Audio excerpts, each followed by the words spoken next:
Wow. All right. Miraculous. I'm Saul Kassin, and I want to welcome you all to this panel discussion on Blind Injustice, an opera that I had the occasion to see last night. All I can say is wow, and I'm happy I'm going back tonight.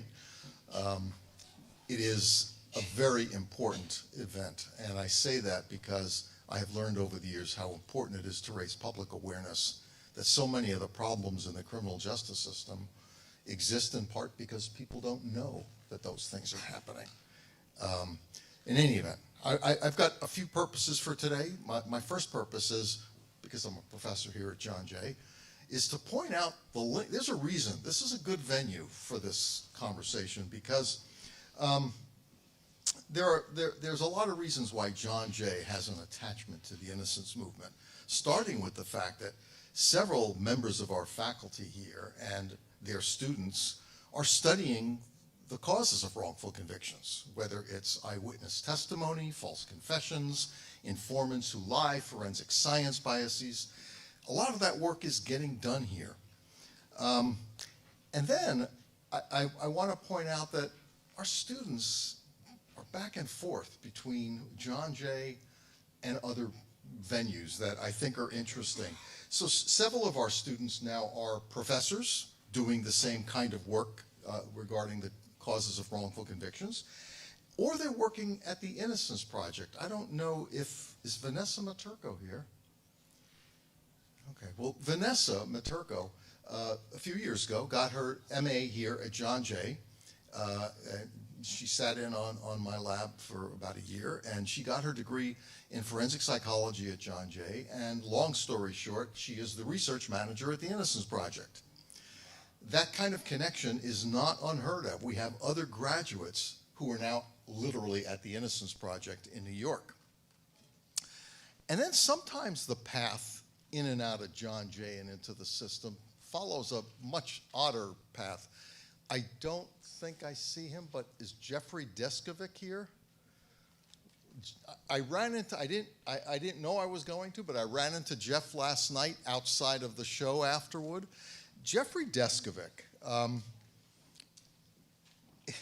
at the age of 17 in 1990 in Putnam County, New York, he was arrested, charged, induced to confess to a rape and a murder that he did not commit. He was wrongfully convicted. He pleaded for the DA to examine the DNA in that case, and the DA refused. And it wasn't until the Innocence Project intervened years later and went ahead and got that DNA that the DNA excluded him, and he was exonerated and released.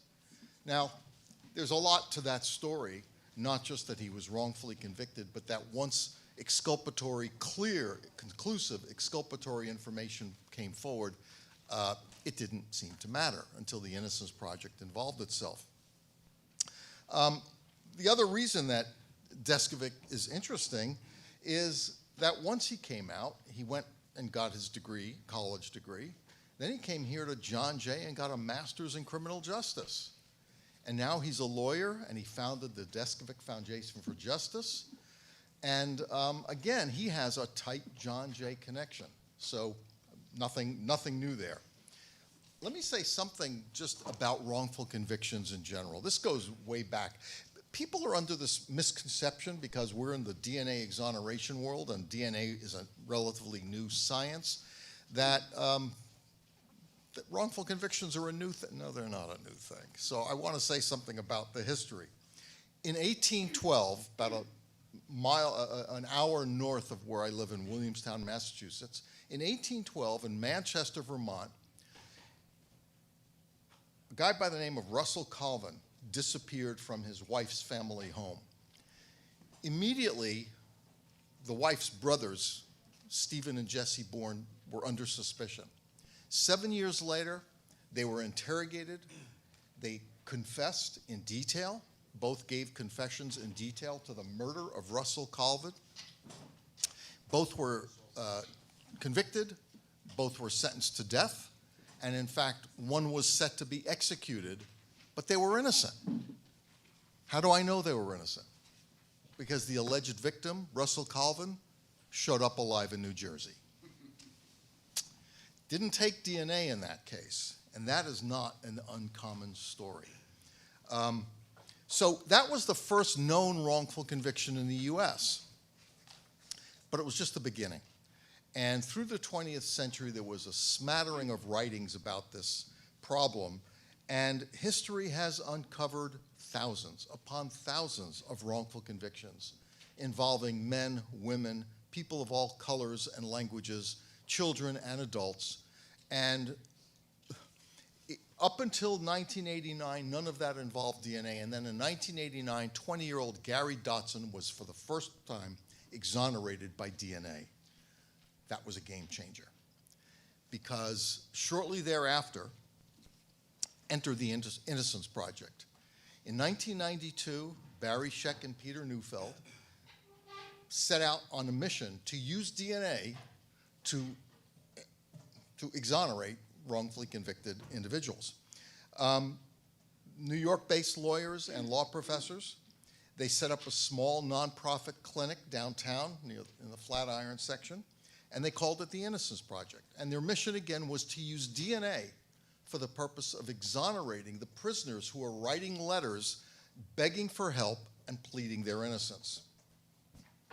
And so it started, housed at Cardozo Law School, downtown, staffed by law students reading letters from the prisoners and determining whether or not those cases should be investigated. And these cases that first came out of the Innocence Project, the DNA cases, were incredibly informative for a number of reasons. The Innocence Project had the foresight to not only work on getting those exonerations, but on telling us what the contributing factors and the causes were. And so they identified and posted them online from case to case. Was this an eyewitness misidentification? Was it a false confession? Were there forensic science problems? An incentivized informant who lied? Those were the main contributing factors, and I should not leave out government misconduct, another leading factor. And so in 1992, the Innocence Project started this DNA-based project and archived the risk factors. And right now, that little legal clinic in Manhattan has blossomed into an innocence network that has some 70-plus organizations all over the world, including, as we're going to talk about today, the Ohio Innocence Project. So DNA was a game changer, and now we move on for the next stage of history. Next, 20 years later, that's 1992, 20 years later, the National Registry of Exonerations is founded. Not to work on cases per se, but to note wrongful convictions when they occur, archive them, write about them, tell us what the contributing factors are, and essentially create spreadsheets that researchers can analyze to look at the causes of wrongful convictions, what causes co-occur. It's a phenomenal database. It was established at the University of Michigan Law School and Northwestern University Law School. It's now housed at the University of California at Irvine. It is not restricted to DNA cases. And so currently, and they were founded in 2012, they currently post over 3,600 exonerations, resulting in some 33,000 years in prison of innocent people. And they too have a database that I often compare to the Innocence Project database because it's not DNA-based.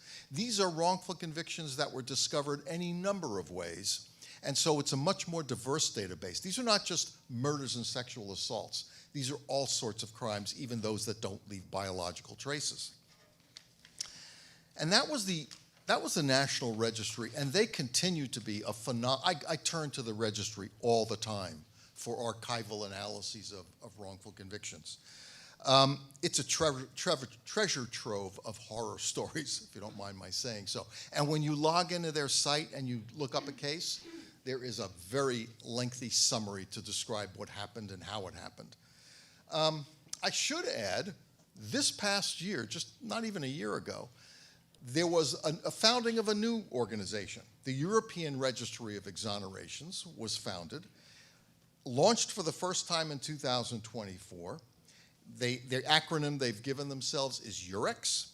Already, EUREX has archived 136 wrongful convictions in Europe in 20 different countries.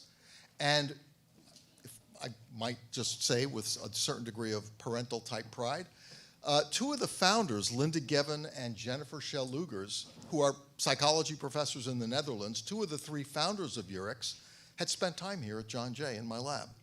And in fact, Linda came back last year to spend another semester. So the connection even between EUREX and John Jay is palpable. And speaking about connections to John Jay, that's Vanessa, who I was citing earlier. Vanessa Maturko, the research manager at the Innocence Project, who, again, got her master's degree here at John Jay. So EUREX, again, I can't wait to see what data come out of the EUREX database, because they've got a whole different set of standards and problems in Europe, and already I'm looking and finding some commonalities between their database and what we see here. So one other point I want to make before turning this over to the main topic of the day. I have to note Marty Tankleff is in the crowd. I don't know if that name rings a bell. It should to many of you. In 1988, Marty was 17 years old, woke up for the first day of his senior year of high school and found both of his parents in separate rooms, unconscious, bloodied, motionless. He, in a panic state, called 911. Detectives arrived and for absolutely no good reason determined that he was a suspect. He had no history of violence. There was no proof of it. They were, in fact, a very good, strong suspect that people were pointing their finger at. And they separated Marty from his family and brought him into the station and interrogated him through the day. Denial after denial. Of course, the interrogation was not recorded, so we can't do what I now do when I watch these things, which is to count the number of times he issued an adamant denial that they plowed right over. But here's what we do know. They lied to Marty about the evidence over and over and over again. Multiple lies, big lies. I mean, to give you an example, Marty is 17. He just found his parents the way he did. His family is in the hospital. His father is in the emergency room. They don't know what's happening, but he's unconscious.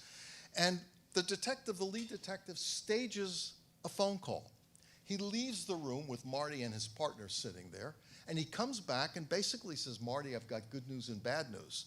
The good news is your father regained consciousness. The bad news, he said, you did this. And that was a lie.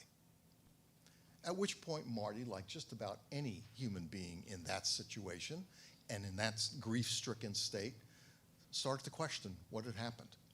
And the detective proceeded to handwrite a confession that ultimately Marty did not sign. Now, the confession, I can tell you, once the crime scene was fully analyzed, the confession that was handwritten by the detective is completely inaccurate as a factual matter. And it was not signed by Marty. And it was the only evidence against Marty. And yet, on that basis and that basis alone, he was convicted and sentenced and spent 18 years in prison, more years out than in. He was ultimately, his conviction was overturned. And here's what is kind of leaves me speechless about Marty's life. That was phase one. Enter phase two of his life. He has spoken here at John Jay several times. He's appeared in classes and in labs and whatnot. He's met with students. Upon his release, he went on to graduate from college.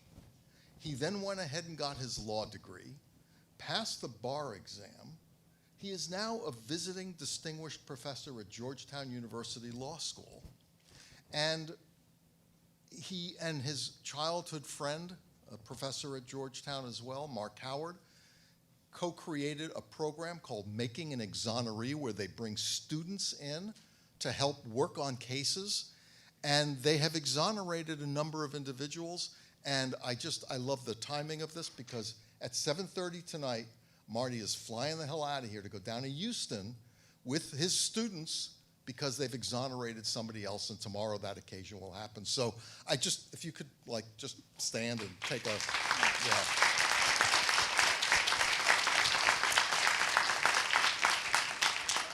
I still don't understand. The idea that someone can turn their first part of their life into what you've done is miraculous. So let me talk about today. If you have not read Mark Godsey's Blind Injustice, you got to read it. Now, I don't say that necessarily just by my interest in the innocence movement, but some pretty good psychology. A lot of good psychology concepts are in here. Mark is a professor at University of Cincinnati Law School and the author of the book on which the opera was based. Talk about interesting life paths, and I'm not going to put words, I'm not going to create the words myself, I'm going to use the words you used to describe yourself. He pivoted from being a hard-nosed federal prosecutor in New York City, hard-nosed was your word, to the co-founder of the Ohio Innocence Project, an activist for the wrongfully convicted, and author of this book that you really should put on your must-read list. If you've not already read it, you should. The stories, some of which you hear about, and we'll see if you're at the opera tonight, I'm telling you, these stories will simultaneously blow your mind, piss you off, break your heart, and fill you with a sense of relief that this didn't happen to you. And with that, I just can't help but happily introduce Mark Godsey.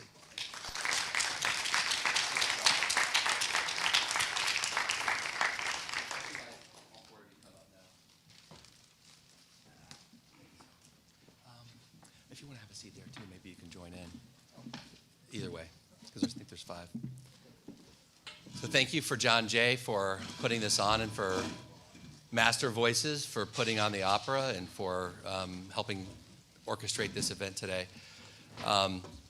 Saul understated, I think, to some degree, the connection between John Jay and the Innocence Movement because he's modest. But the opera depicts the sort of how the Innocence Movement is a mix of law and psychology. And that's what, I'm not a psychologist. Thank you for recognizing. I didn't even take psychology in college. I was thinking I was inventing these concepts that I was seeing, and then I started researching and I realized, oh, there's a whole field about that. I was just seeing it on the ground, so I had to learn. But I mean, so it's a mix of law and psychology, and Saul Kassin is a legend in the area of false confessions here at John Jay. I mean, sort of the leading figure in the world. It's the type when you're at a conference and Saul Kassin walks in, you know, the clouds part and a beam of light comes down and the angels sing and everybody goes, holy shit, that's Saul Kassin. So a lot of times the students don't realize who's teaching them. So, you know, a lot of the psychology that's propelling this movement is coming from this school and from Saul. So thank you. So we've got a little bit of time here to try to cover 4 stories, which you could spend hours, and opera could be written about each one of their stories. So I'm going to try to very briefly go through their cases in a couple of sentences, and then we're going to talk about some of the concepts and the themes that the opera pulls out that are relevant to their cases. Rickey Jackson, down on the end, 39 years in prison. At the time he was exonerated in 2014, it set a national record as the longest serving person. He was on death row at the beginning of his sentence, and if not for pure luck, would have been executed back in the 1970s. They found an error in his sentencing, which caused him to be bumped to life in prison instead of death row. That allowed him to be around to finally see his vindication in 2014. Long story short, a man was shot down on the streets in Cleveland. A 13-year-old boy stepped forward and told the police he saw it and fingered Rickey and his 2 best friends. Turns out this kid completely made it up. And years later, almost 40 years later, he believed he was dying in the hospital, and he confessed to his pastor that he'd made the entire thing up. The pastor reached out to us, and normally a witness recanting doesn't allow you to overturn the conviction. The court won't believe it. They'll think that, that he got threatened or something, or the family paid him to recant. But I felt that because it was coming from a pastor and the circumstances under which it happened, the court might accept it.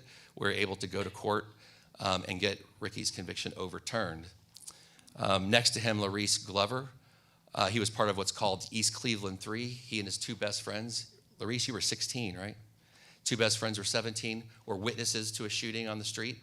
A 14-year-old girl identified them as the shooters and said the shots came from their SUV. They were just sitting there freaking out like everybody else, seeing the shooting happen. And they were convicted based on this testimony of a 14-year-old girl and junk science, another thing I could lecture about forever, gunshot residue that was on one of their hands and another one's jacket.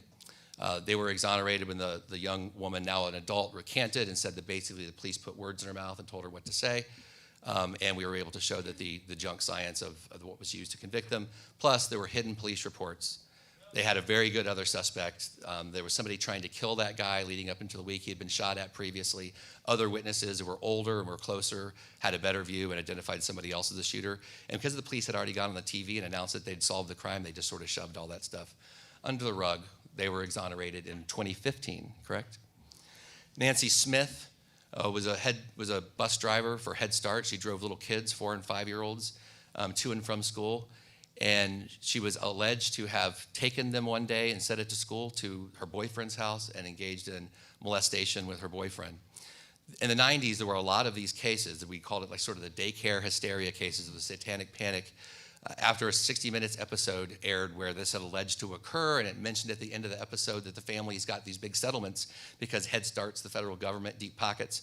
So then we had copycat claims being made all across the country, and not surprisingly, all these people ended up with millions of dollar settlements. A lot, if not all of those people are now known to be innocent, and they were concocted claims for settlements, and that's exactly what Nancy got roped into. She had 4 young kids, was a single mom, and had to spend 15 years in prison for a crime she didn't commit. Clarence Elkins is all 4 of these are the 4 cases that are depicted in the opera, was convicted of murdering his mother-in-law and raping his 6-year-old niece. There was a home invasion in the middle of the night where his mother-in-law, the grandmother, was murdered, and his niece, the granddaughter of the victim, was raped. She was 6 years old, and she identified Clarence Elkins as the perpetrator. She only saw the perpetrator for a few seconds in the dark before she was knocked unconscious. She survived. DNA testing proved him innocent and identified the true perpetrator, Earl Mann, who is now serving life in prison. Crazy scene that's depicted in the opera.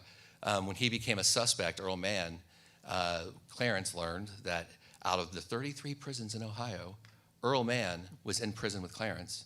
And out of all the cell blocks, Earl Mann happened to be in Clarence Elkins' cell block. So Clarence was his own detective and followed around Earl Mann until he was able to collect his DNA in a tissue, which is depicted in a harrowing scene in the opera, mail it out to the lab, which came back, and the crime scene matched Earl Mann, resulting in his exoneration and Earl Mann's conviction. So I'm going to, again, we could spend a lot of time on each one of these stories, but I'm going to pick out a few scenes from the opera and sort of develop the story from there. And I'm going to go in reverse order. The end of the opera, it ends with Rickey Jackson forgiving Ed Vernon, the 13-year-old boy who had made up the claims against him, causing he and his best friends to go to death row and spend 39 years in prison. Now remember, Ed Vernon later recanted and came to court and talked about how the lie had ruined his life, and he was ready to set the record straight, resulting in his exoneration. The opera ends with Rickey going to Ed Vernon and saying, "I forgive you." Could you talk about that for a minute? Why that scene exists, why that happened, and what that meant to you? I think you need to use the microphone there, yeah. It was poignant to me because for the longest time, Ed Vernon, my accuser, was always the easiest person to blame, but the longer time I spent in prison and found out more facts about why I ended up here in prison, he was a victim just like we were. He was a 13-year-old kid. You had sworn officials, public officials, that overlooked so much evidence that, he was a 13-year-old kid. He was a victim. He was a pawn like we were, and he tried so many times to get out of, the recanted statement even before we actually went to trial. But the police pressure was just so great, and they would come and get this 13-year-old kid from his home 12 o'clock at night, and they pretty much turned him into a professional police witness. You know, they threatened his family if they intervened, don't talk to anybody, and they threatened this kid, told this kid, if you didn't stick to this story, you're never going to see your parents again. And imagine as a 13-year-old child, you know, in this environment, you know, it was just, we didn't stand a chance, you know. And being able to forgive him, you know, because like I said, he was just a pawn like we were. You know, they used him like they used us, you know. And to forgive him, you know, I had to do that, you know, because after I was exonerated, you know, I just had to, you know, I'm sorry, God. I just had to forgive him in order to forgive myself and move on with my new life that I've been given, you know, the opportunity to move on, you know, and to start a new life, you know, and I'm glad I did, you know. Can you just briefly talk about that moment, that meeting? What happened? How did you forgive him? What happened? My lawyer, Brian Howe, one of the lawyers on my case, he set up a meeting with me and Edward at his church, the same pastor that Mark talked about earlier, set up a meeting, and we sat down and we talked, and for the longest of time in prison, I just envisioned him having a great life and doing all the things that I wanted to do with my life, but that wasn't the case. He had a terrible life because he had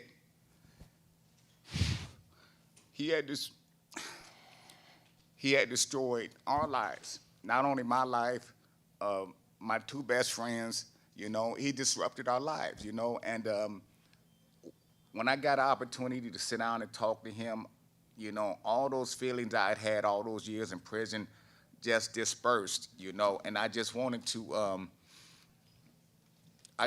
embrace him and let him know that I understood.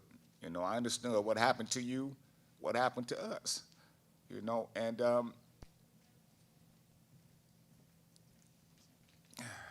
thank you, brother.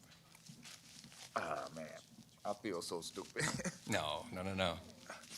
But we met at his church and we sat down and talked, and I just wanted to let him know, man, that, you know, I understood what he had went through, you know, and he had a terrible life. It was crazy because he ended up in the same prison I was in at one time, you know, because he had tried to kill himself several times. He was on drugs. He was just having a bad time at life.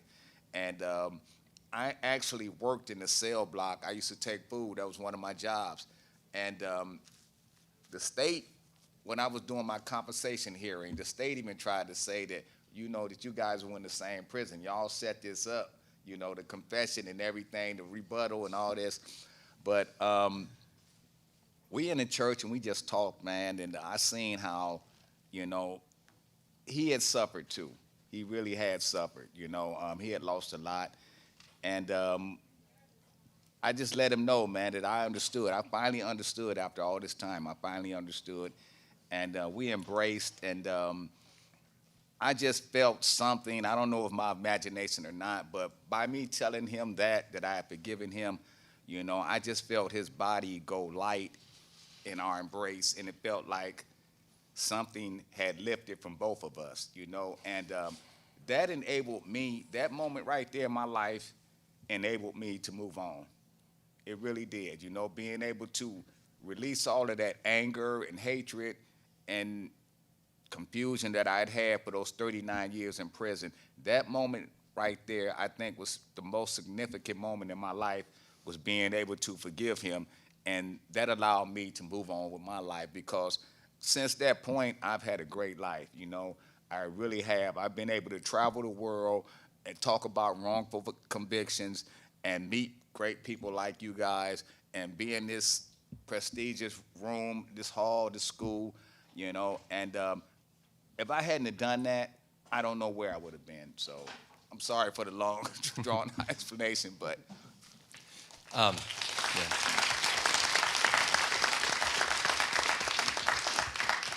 The opera depicts Clarence's interrogation. And it starts off the song where he is awoken one morning and there's a SWAT team outside of his house. And they come in, they stick guns in his face. And telling him he's under arrest for the murder of his mother-in-law and the rape and assault on his niece. And then he's interrogated. So I have two questions for you from that song. The first is, when this was happening, when they show up and they're putting a gun in your head and they're saying you're under arrest, did you think I'm in trouble, or did you think, like, the justice system doesn't make mistakes? I honestly thought they had the wrong house or something because, my gosh, to be accused of something like that, out of the blue, not being in trouble in my, entire life, it was a shock. It didn't really sink in, I guess, until I got to the police department, 2 counties north of where the crime had occurred. So then the song goes on and it has you being interrogated, and it says for 8 hours. And at one point, the actor sings, at one point, they almost got me believing I had done it. So can you talk about that for a minute? Yeah. The interrogation, hours, all day long. Multiple interrogators from the department. And, I volunteered. I thought I was volunteering to go up there and try to help. I said I'd do anything to help. And little did I know that I wasn't going back home right away. So, it went on for hours and hours. When you said I didn't do this, what were they saying to you? They said what if I tell you we have your DNA? I said, well, you don't have my DNA, or you planted it, or set me up or something of that sort. But no, they just kept on and on and on and on, and their fingers in my face, and I was just like, there's nothing I can tell you. I have no information. I don't know what to tell you.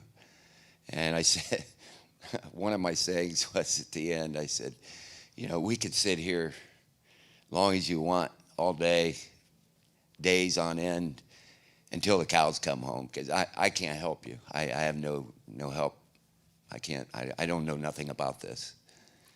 And so little did I know, 7.5 years later, I proved him wrong. So, Clarence did not end up making a false confession, but interrogation, I like to call it professional gaslighting. I mean, when you're told and you're lied to that your DNA's there, people start to question their reality. And you start thinking, I must be crazy. I obviously did this. And then after the interrogation goes on for so many hours, the things that the police were telling you at the beginning, they're sort of feeding you information. Oh, you stabbed her. Oh, okay, it was a knife. Oh, and this. You're picturing this in your head. Because when somebody gives you information, you form a picture. After so many hours, then you start to be confused. Is that a memory, or what is that? And it says in the opera, they almost got me believing I did it. So talk about that sort of gaslighting. I was like, wow, I don't know. I'm having a nightmare now. I know I wasn't having a nightmare, and it was just sitting there all day long, being drilled and interrogated the way it was. They had me thinking almost that I had done something, and then I don't remember. I don't recall. But I was raised better than that, and I wasn't going to sit there and lie about myself. There was nothing I could do but rely on my faith. But it was horrible thinking that I might have done this. I'm like, I know, just that, and knowing I didn't do anything or had anything to do with it. Those two things just circling in my head. It just, I didn't know what to do, where to turn. So, I just told him, like I said, we can sit here until the cows come home. I said, I have no information. I can't help you. And that's the way it was. Yeah, they had me believing that, almost believing that, and I did not sign nothing. Yeah, so. Laurese, there's a really powerful song where you were in the hole. And the whole thing is about being in the hole. And it's, again, harrowing because he's like starting to sort of lose his mind. Can you talk for a minute about how you survived and that experience of being in the hole and sort of being at your lowest point? Can you take us through that and how you sort of got through that? I'll take this out. No. Just take the whole thing. My experience in the hole was throughout the whole 20 years that I did in prison, I ended up going to the hole for something I didn't do. So that made the matters even worse. I'm in prison for something I didn't do, and now I'm in the hole for something I didn't do. And at this time, I was in prison for like 16 years. And I felt like that was like one of my lowest points that I ever felt. I went to the hole for something I didn't do. And in Ohio, the prison system goes like from level 1 to level 4. So I was already in a level 3. So level 4 was Lucasville. They execute people in Lucasville. I was about to go up for parole. Like, you can't even get a parole from Lucasville. So all of these things was going over in my head. And when I get back there, I just started writing like these, the Plain Dealer, the Calling Post, all these big name newspaper article people, and just trying to get them to listen to what I had to say. And while I'm back there, we had Ohio Innocence Project was already on our case, and we had outside counsel, a law firm called Jones Day. So I get back there, Jones Day sent me a letter. No, wait, I got a letter from Supreme Court first saying that they wasn't going to hear our case. And then I get a letter from Jones Day said they was dropping the case because there's nothing more they could do with it. And then my daughter mother writing me, telling me my daughter was acting out. Can I call her, talk to her? I can't, I'm in the hole. So like all of these things just happening back to back to back. And it was like, I feel like I was about to lose my mind. Like I feel like I didn't have no more fight in me. And I really didn't even know what to do at that point.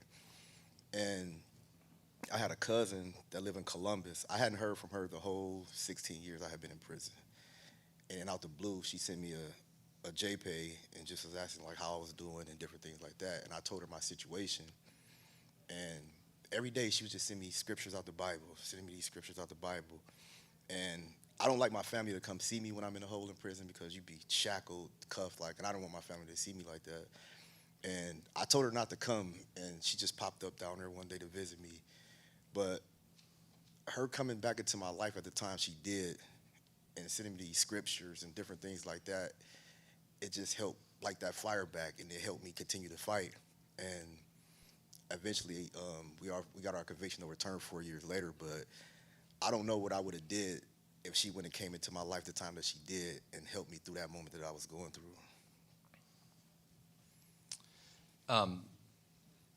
Nancy, it's depicted that and what happened in the case, her case, was the mothers coached the children to come up with these wild allegations, similar to all these satanic panic cases. What was going through your head? The opera depicts your boss coming in from the Head Start, you're a bus driver, saying these allegations were made, come down to the station. Yeah. Like, what were you thinking at that point? Well, actually, I didn't know what they were. He came to the right before I got ready to leave for my route. He came and said, when you're done with your morning route, we need you to come into the office downtown.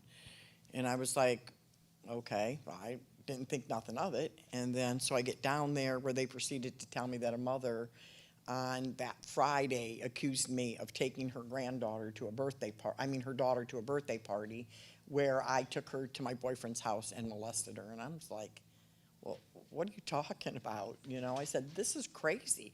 You guys have my bus records. You have the mileage sheets. You have the attendance sheets of the kids attending the school. They were all in school on the same day. They were all in school. She was in school that day. What are you talking about? And they were like, and I said, well, who? I said, first of all, who is this mother that made these allegations against me? Well, we can't tell you that. I said, well, wait a minute. So you have this mother making these allegations against me, but you're not going to tell me who she is. Why? Well, we just can't tell you that at this point. Okay, so then, and then, I guess I can just say then the nightmare began, because it was a total nightmare. Before I knew it, this mother had went to other parents that whose kids she had went to high school with, who were also in the Head Start program. So she went to them and said, "Oh my God, my daughter was molested by Nancy and her boyfriend. You need to take your daughter to the hospital, or your son to the hospital." So then she started this witch hunt. Like, basically, it was just like snowballed into this nightmare, and then it just from there it just got bad. The first detective on the case,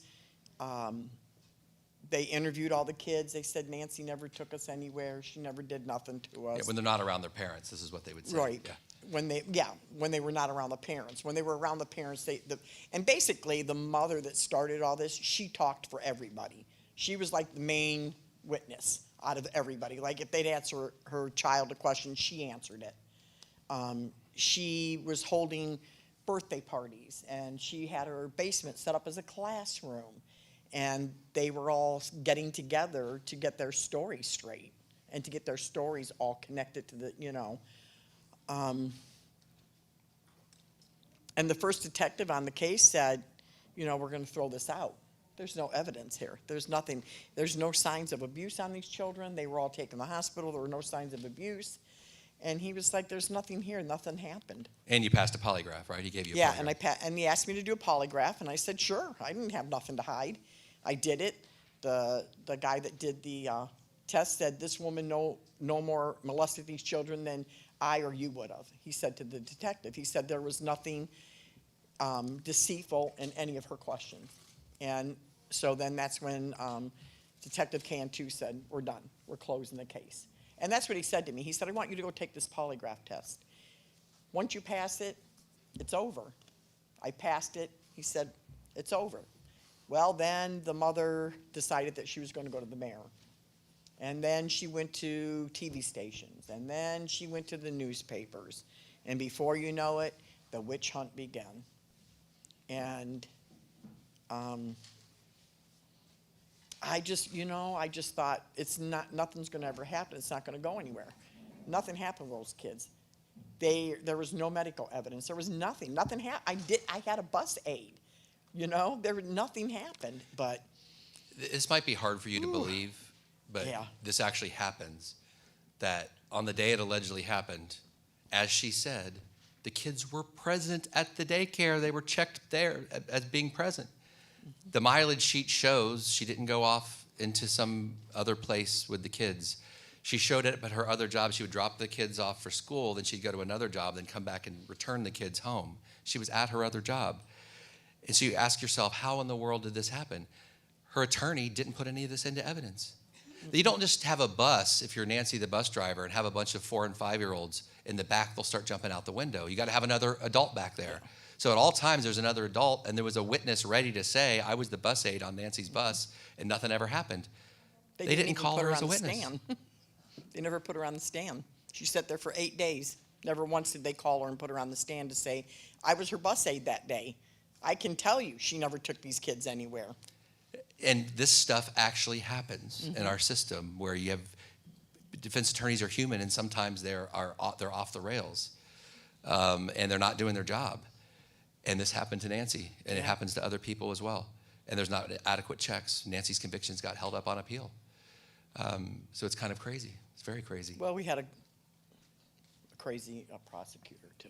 He was just not to be nasty, but he was an evil man, and he didn't care what he did. He was going to get this conviction. This was going to be another notch on his belt, and that's exactly what I was. So the opera depicts a prosecutor and an innocence lawyer, and they sort of go back and forth. And it's sort of supposed to be me when I was younger as a prosecutor and me now.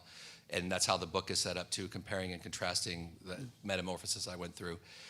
And the prosecutor is depicted as very hard-nosed, and all of them faced hard-nosed prosecutors that are very much like that character in the opera. and I'm going to have you talk about it in a minute. I want to be careful of Yeah, what we we got say, it, but yeah. I just want to give you an explanation that when Clarence got the cigarette butt and it came back and matched Earl Mann to the crime scene, we knew that, and the prosecutors didn't know it, okay? And I was very afraid of that becoming public because I didn't trust the prosecutors. What do you think I was paranoid about? What do you think I would be paranoid that the prosecutors might do? Any ideas?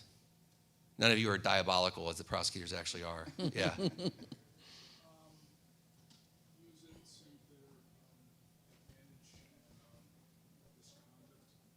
Use it to their advantage with misconduct. Well, what I thought was going to happen is they were going to go to Earl Mann and say, we got your DNA at the crime scene. Tell us how you and Clarence Elkins did this together if you want to save yourself from death row. So it was very important for me to try to get this person on the record about his relationship with Clarence Elkins, and a reporter ended up doing it and interviewing it and saying under the guise of, I'm doing stories about murders that happened in your county. And he said, oh, you happen to be in prison with somebody else from your county who's convicted of murder. When did you meet him? Oh, not until we got in prison together, blah, blah, blah, blah, blah. And once he was all on tape saying all that, then I felt comfortable going public. Because that's the attitude of the prosecutors. Absolutely refuse to admit they made a mistake.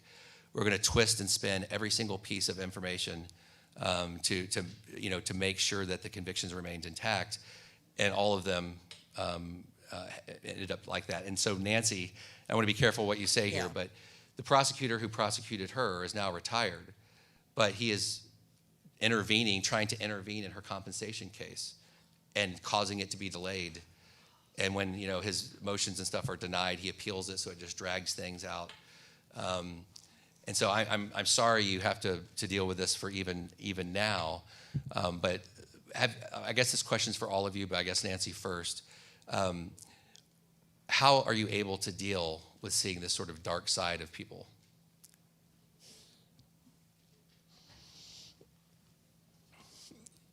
I never thought, first of all, as I said last night at the opera, I never thought that another mother would do this to a mother.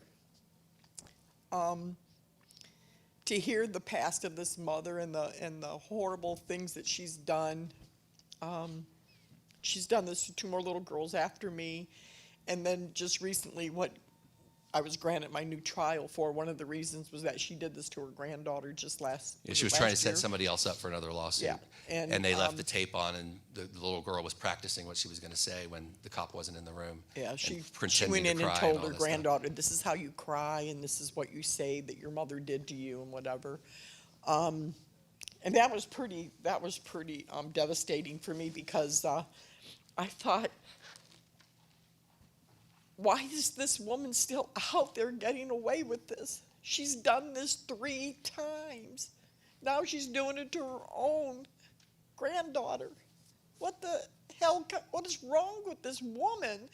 And why is she not in prison? She needs to go serve the time that I served, and she needs to go serve the time that Joseph Allen served, because I did not know that man. The man that they accused me of doing this with, I never met a day in my life. I didn't know Supposedly her anything. boyfriend. Yeah, Yeah. and I never met the man before. I couldn't have told you anything about him. My mom and dad raised me to believe in the justice system. Yeah. Unfortunately, my kids suffered. And I say, it's not just about me, it's about my kids. And I feel like my kids suffered more than me. I dealt with that prison time, and I got through it. But my kids had to do life without me for 15 years, and that wasn't fair to them. They were just young teenagers. And my one daughter's here today with me, Amber. And it's just not fair. It's not fair that people do this and get away with it and nothing happens to them. And that's what's sad about this whole thing, is that this mother just doesn't. Let me tell you this. She had a civil attorney before anybody was even arrested, before anything even happened. She already had a civil attorney. So it was all about money with her. And her ex-husband came forth they called her son and her ex-husband talked to her at Godsey, and then they contacted me on Facebook, and I knew her ex-husband from school, and he said, "Would you please talk to me and my son?" And I was like, oh, I really didn't want to, but I did. And he said, I told her, "Margie, I know Nancy, and I know that she wouldn't do that." And she said, "I don't care, I'm gonna get paid for it." And that is what this whole thing was about. And she did get paid for it. They all got paid for it. They all got paid millions. So that was the whole thing with her. And then they're all out of money, so now she has to use her granddaughter because now she needs to make some more money some way. So now we're going to sue Children's Services, and it just. You had a question here? I don't know if you're doing a question, but I just have if I can. First of all, I'm so sorry. I'll repeat the question when you're done, just so people who are watching this on streaming. I'm sorry this happened to all of you. It's atrocious, but I'm a criminal defense attorney myself, so that's the space that I'm coming from. The thing I don't understand about your case is, very often no one's held accountable because it's cops and prosecutors, and they have qualified immunity or absolute immunity, so you get screwed, and they keep screwing everybody, and nothing happens, and they get their pensions and everything else. But in your case, this is a civilian, so I don't know if you can legally answer this, or you know. So the question is, a lot of times you can't hold public officials accountable because of qualified immunity or absolute immunity, but the prosecutor is now a civilian. No, the woman. Oh, the woman. Oh, yeah. I mean, but she has no money, so she's being sued. No, why wasn't she prosecuted? Oh, that's a question I Well, can't and answer. The that's a question was, question why I wasn't she still- prosecuted? Why was it the? Prison. Yeah, Right. that's a question I can't answer. That's not my decision. I mean, that's a question that I ask every day. Why is this woman still out there walking the streets? She's being sued right now. Nancy has civil lawsuits going on. They never like to, once they use somebody as a witness for the No, but she also prosecution. committed fraud, and she Yes, got she did. millions from the But federal she government. worked for the prosecution first, and so they never like to backtrack and sue somebody that used to work for them. Even though they've been proven, they've been perjured, they've been proven to be a liar, and like Nancy said, they've committed this crime yet again, and prosecutors never want to go back and put somebody on the stand that once testified in their behalf, because it makes them look bad. All they're worried about at the end of the day is their reputation. Get rid of this and out of the public eye as quick as possible, and just not drag this on and keep having stories about this. Maybe that's the motivation. So I think we're supposed to be wrapping up in a few minutes, so maybe why don't we just turn to questions? And I guess if you want to ask a question, come up to the microphone. So a lot of people are watching this streamed, so that individuals who are watching this streamed can hear it. Mark, this is for you and the panel.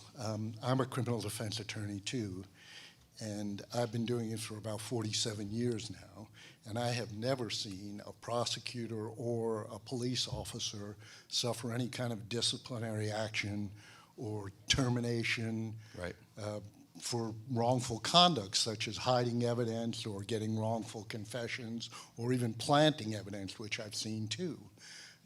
Have you or any of the people on the panel, the individuals who were involved in your wrongful convictions, did they suffer any consequences because of that, or have you ever seen that? I'll let them answer first, but I know what the answer is. I never saw it. And No. I don't even understand how can a prosecutor or a police officer have any type of immunity. If you plan to do your job the correct way, why do you need to have immunity? So you could continue to do these things to people and nothing's going to happen to you, so why would they ever stop? If your biggest thing is just to get the conviction and you can do it to any cost and nothing's going to happen to you, why would you stop? I just don't feel like they should even have immunity because Well, they have immunity, qualified immunity from civil lawsuits, but they can still be disciplined. They can lose their job. They can have their bar card taken away from them, and Right. that never No. happens. And that's what If you needs Google to my happen. name and Huffington Post, I wrote an article for the Huffington Post about, and I'm sure you know about this, some detectives in Illinois who were torturing people for confessions, and it was all exposed, and a bunch of the people got exonerated, and then the state hired them to teach interrogation techniques to other cops afterwards. Incredible. Like, you can't make this up. We have to get rid of this sense of infallibility in the system, and I think that That's the crux of the whole situation. You know what I'm saying? At the end of the day, that's your job. If I go into a restaurant and get bad food, I can, you know what I'm saying? We have to get rid of this sense of like that system, police officers, prosecutors, defense attorneys, whatever, judges, you know, we have to get rid of this sense of infallibility. Nobody's perfect. We're all human beings. We all make mistakes, you know? And so why shouldn't that apply in your professional life? You know what I'm saying? If you made a mistake, you know, and you given the opportunity to correct it, okay, we got the wrong guy, let's let him go. But when you don't have that, you know, and I don't think that everybody comes into their profession, the legal profession or whatever, intending to send people to prison, but you get into that system and you see that like you can get away with pretty much anything. And I think we need to remove that from the system, and like, it's a job. This is your job, man. Do your job the right way, but you don't have infallibility. You're not perfect. Everybody makes mistakes. And I think that's the key thing that we're overlooking, is that we're all human beings and people make mistakes.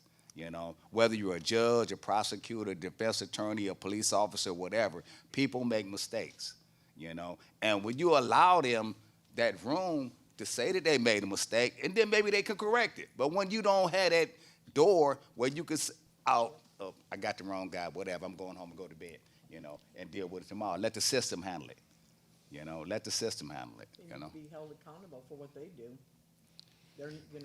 These prosecutors and these judges need to be held accountable for what they do. It was wrong. Admit the wrong that you've done. Unfortunately, that prosecutor's never going to admit the wrong that he's done to me. I just did a talk last year in front of 150 common pleas judges, and so I said to them, let me ask you something. So do you think it's right for a judge the mother that started all this was in and out of her chambers during the whole court time. The kids were sitting on her lap. She was having a good time in her chambers with the kids laughing and joking and carrying on. I said, is that, I mean, is that allowed? How do you feel about that? Is that okay to do that? And they were just looking at me like, shaking their head. But that's what happened, the mother that started all this, I guess she thought she was the famous one out of the whole thing, and she just welcomed herself into the judge's chambers. Her kid was sitting on her lap. They were laughing. They were carrying on. I'm sitting in the hallway with my family. The prosecutors parading these kids back and forth in front of me, and they're like, oh, there's Nancy. Can I go give her a hug? I didn't do anything to hurt them kids. I never hurt them kids. They weren't afraid of me. And then the one mother that started all this, her mother grabbed the little girl and said, oh, she'll never hurt you again. I thought my aunt was going to fall off the chair. She was like, what? What? And just my family was so irate, but I think they just need to be held accountable. Vanessa, were you going to ask a question? Okay, come on up. And we are 2 minutes over the time that I'm supposed to turn things back over to Saul, so maybe we'll make this the last question. Okay, I'll be quick. I'll also just second the recommendation, Mark, for the book that this is all based on. It's excellent, and the connection between John Jay and the Innocence Movement with all the work that you've done, Saul, and the many students who have gone on to do research that supports practitioners every day. My question for the panel, Rickey, Laurese, Nancy, Clarence, is what was your reaction to learning that your stories, could possibly be made into an opera, and what was your involvement in, and could you just say a little bit more about the process of making this work of art? Thanks. My thoughts of this being, our stories being put in opera is just wow. It's a wow thing to me. And who would have thought? I never knew anything about the opera until Mark had introduced me to the Cincinnati Opera down there. And it just blew my mind away. I couldn't believe it. I had no you know, no idea what I was about to see and what I was about to feel and how it made me feel. And it was just a wow moment for me. And to see it for a second time, and it's even better than I seen it the first time. So Yeah, the production here in New York is I incredible. mean, I just if you have a chance to go I'm tonight, just you in should awe go. over it. It's just amazing how we can, you know, promote these this wrongful convictions in through an opera. You know, it's just, who would have thought, you know, and to get it out there, make awareness of the wrongful convictions is just amazing to me. I mean, my thought was, Nancy, take the mic so people streaming can hear. my thought was, yeah, really, they're going to be able to make an opera out of this. But then when you think about operas, aren't most of them like sad and, you know, just devastating? And that's what our lives were. That's what happened to us. You know, it was a sad time in our lives, and we were devastated, and our families were devastated. And it was like, but how are they going to do this? You know, so it was amazing that they took like 17 hours on, I think, like on each one of us, and we went through our whole stories with them, and then they just, you know, then they chose and picked how they were going to do the opera with it. But like, it's amazing that from the first to, this is my third one that I've seen, and this one just blew me away. I mean, just to have so many of the chorus people, more than they've ever had, and it was just like, it's amazing. It really is. Rickey or Laurese, you have thoughts about that? I would say also that 40% of the libretto comes from the exact verbatim words from those hours of interviews. So there'll be somebody playing Clarence who's up singing about, you know, and those are Clarence's exact words from those interviews. Yeah, I feel like what Clarence and Nancy said, like, I just didn't envision how they was going to tell our stories through an opera. I didn't see the vision at first. And we sat through multiple workshops for hours on end, but it was like they captured every words of us describing the events that we went through in there, and then just to see it on that stage. And this was like the second opera I ever had been to. Mark had got us tickets to the Pink Floyd opera, and I was like so confused, like I didn't understand. But to see right, our the stories wall. up there, it was like, it was a way different feeling from the first opera that I had ever saw, you know. But they did a great job, and like they both said, like, I only had been to the one at Cincinnati. We went to that premiere for like a week, but to see the one last night was like amazing. It was like over the top. So if you guys can make it, it's definitely worth going to see. And I'm not just saying that because it's our stories. It's definitely good. And Rickey, we get your thoughts, but you know, Nancy said that operas are about tragedies and sadness. They're about heroes, and they're heroes. They're about perseverance and overcoming obstacles, and that's why it works. I mean, I agree with these guys pretty much. I thought it was ridiculous. I was like, an opera? How is he going to turn all this decades of tragedy into a show, a 2-hour, 3-hour show or whatever? But they had so many great people working with us. I mean, really professional people that knew what they were doing. And initially, I was skeptical about, are they going to really be able to capture, you know, our emotions and what we've been through all those dark years. And to cut it short, they did a great job, a phenomenal job, you know. And like my brother was saying, if you have a chance to get out and see it tonight, please do. You know, not just because of us, because it's great entertainment.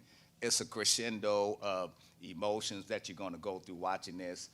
But once again, my hat's off to the crew and the staff that put this together. I mean, it's really just phenomenal, you know. The patience they showed with us, listening to our interviews, our tears, our anger, and then being able to take the essential parts and put them into song and lyrics and just, I mean, it's great. You guys really need to see it if you can. Thank you. So we'll turn things back over to Saul to close up. Thank you, guys. Thank you, everybody.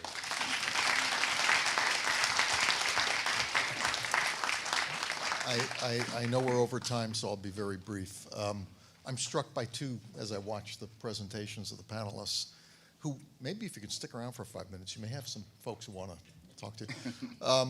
I'm struck by two things. First, this is an informed and interested audience, and yet I'm watching the shock and jaw-dropping outrage on your face, like you've never heard such a thing before. And you're an informed part of the public. I want to thank Mark for writing the book and doing what is so important in the opera, which is raising public awareness. Part of the problem is people don't know what's going on here. You're shocked and you know the system.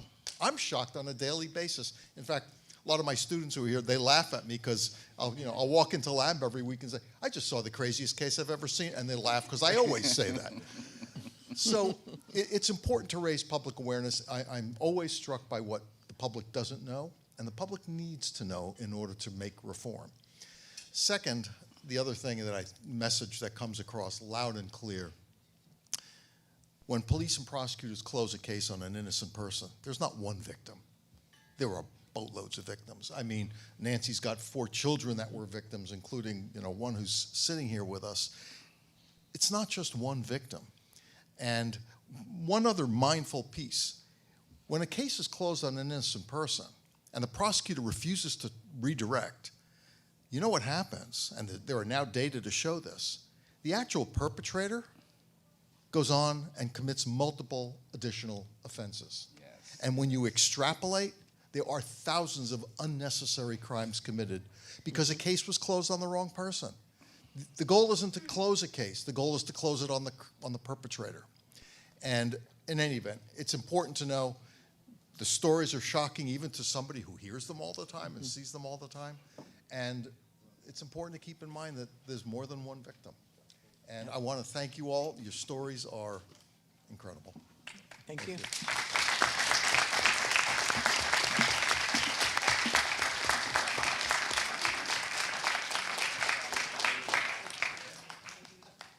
Thank you very much, panelists. Thank you, Mark. Thank you, Master Voices, for collaborating with us. Of course, Saul, as always, it's a pleasure partnering with you, and congratulations for your courage and your resilience, and to you and your families. Okay, so we have, thanks to Master Voices, 2 tickets to tonight's performance to the opera that we are going to raffle off, as well as a book, the Blind Injustice book, which will be signed by the author.